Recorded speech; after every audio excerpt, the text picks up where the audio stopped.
Hey YouTube, this is Evan Magician 34. I'm starting a new segment. It's a Deck Doctor segment. Somebody not long ago submitted a deck to me. It was Guitarnica 724, I think that's how you pronounce that. I should have a link to the video posted so you can go check out his deck. I'm not going to repost the old deck. I'm just going to let y'all check that out if you want. Basically, I'm going to give you a quick rundown. The original deck was sort of a warrior summon, kind of an aggressive style deck. He didn't have a lot of expensive cards. He kind of came back in recently after being gone for a while.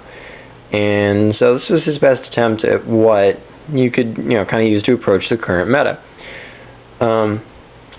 Thing is, he doesn't have a lot of money to flash around. He doesn't have expensive cards to fix his deck with, but he still wants to approach it. So it looked like the deck could go a couple of ways, and if you're checking out the video, you'll see what I mean. And he said, one of my strengths is I kind of want to go in like an oppression route. So I said, okay, that works. And I also looked and I noticed he's got a lot of monster to monster removal power kind of stuff. One-on-one superiority like DD Warrior Lady, DD Assailant. And so that's kind of the direction I decided to head with this. So that we're going to go on and take it.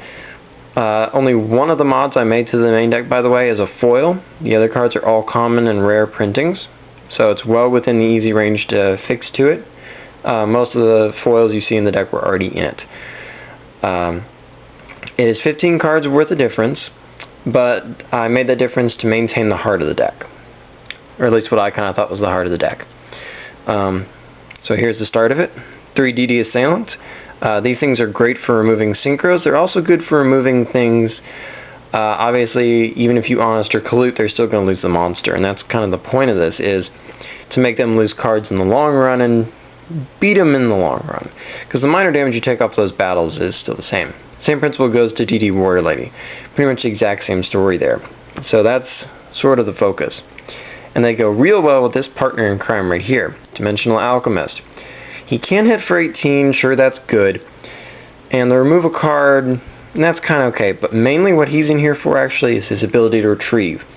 Why he's in here is you're going to be using him to re-abuse DD Warrior Lady and DD Assailant.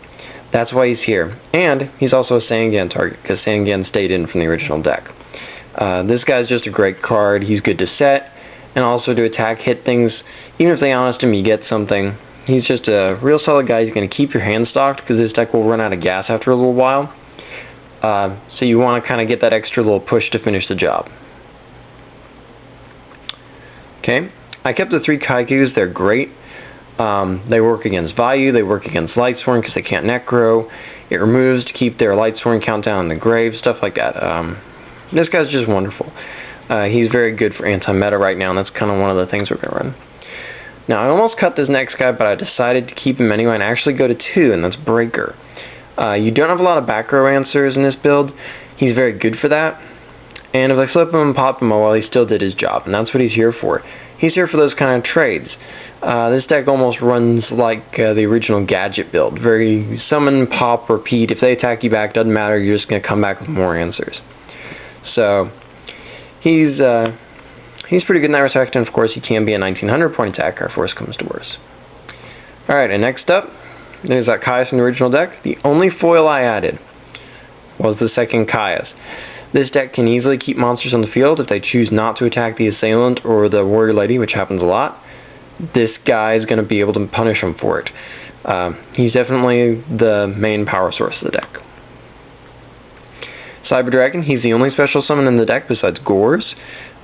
You can use him to go into Caius, but mainly he's just a little bit of extra aggressive power. He's in from the original deck. Gorz Oppression obviously doesn't counter him to stop him. Just a big solid beater. Kind of a no-brainer, because you can easily get your whole field taken away, so Gorz fixes that. Alright, Sangan, he's got some good surge targets. He gets Warrior Lady, he gets Exiled Forces still in the deck. The numbers changed from 3, but still. So in here it also gets the Alchemist. It's a good set. You got a couple of good sets in this deck. It also gets Gale, by the way. Exiled, just 1. It's a search, but primarily you don't want it so much because it's a one-shot. It pops something, kills it. It's not as good an aggressor, and you do need some aggressive force. Warrior Lady and Assailant do that very well. Exile doesn't. He's not going to remove anything on your opponent's turn, like they will. Okay, and last but not least is Gale. He's the only tuner. I took most of the tuners out. Tuning is going to kind of slow you down with a lot of tuners you got here. They don't work as well towards the theme. I decided to take your deck in, especially with Oppression. You don't need to tune as much. He's pretty much the best tuner. Even if you don't tune with him, he still has things. He's great. You can special summon him by brain controlling a Blackwing, but it probably won't happen. And he kills most monsters in straight up fights just by having and attacking. So this guy's great. He went from 22 to 20 monster count, by the way. I kept your spells the same by number, but I switched them out a little bit. Basics are obvious, still the same. Storm, MST, Brain Control, and since you're so heavily relying on that little suite of 6 warriors, Rhoda, still in there. I kept your 2 books. I went to 3. Book is so crucial. Yeah, your key warriors do trade with other monsters, but it's especially good to be able to book things, kill them, and then get another use out of, say, your Assailant or whatever. Your monsters don't have the advantage of size, so you got to use Book of Moon to help compensate for that. It also shuts off Blackwings when they try to Whirlwind. It's just excellent. It shuts off effects like Stardust too. Part of the theme of the deck is you're trying to make your opponents play your game, which is combat. So when they try to kill you guys with effects, that's bad. My Body's a shield times 2.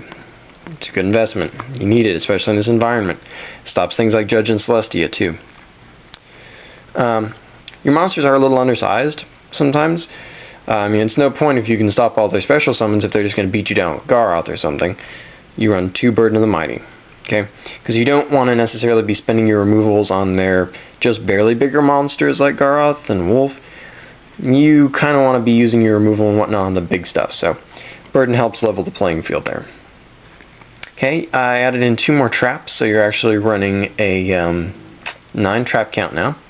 Torrential, Mirror Force, Double Bottomless, and Call. Oh, that's still the same. Call's really nice. One of those keeps it going things. So much of the power in this environment right now is monsters. Double Divine Wrath. The discard is kind of a tactical choice. You got to be careful in every specific situation. But this is really going to help you win that war. Once again, it's about keeping their monsters off the field and keeping yours on. It's all about monsters in combat. Last but not least, 2 copies of Oppression. Okay. Your extra deck is not going to be that crucial for this build, which is good since you're trying to flesh it out. I would just say add things. Keep it at 15. Here's some good suggestions. 7 stars is going to be your crucial synchro. Psychic Life Chancer, great, because obviously you only got 1 Black Rose, so you don't want to waste it just to get 2400 point beat stick. It's a regular rare. It's awesome. You don't have to, but this is another good suggestion, is the Ancient Fairy. He's not great, but his defense is high. Guy-Knight, an excellent 6-star synchro. I realize you want to get Bryonak, but until you get Bryonak, he's good. He's a little bit better than Iron Chain most of the time because he can kill Stardust. Iron Chain can't. Iron Chain trades, and why would you give up a card if you don't have to? Other copies of Stardust, Colossal, Urbellum, and Odokeezus, all those are good choices. So, there you go. And until next time, rate, comment, subscribe, and enjoy.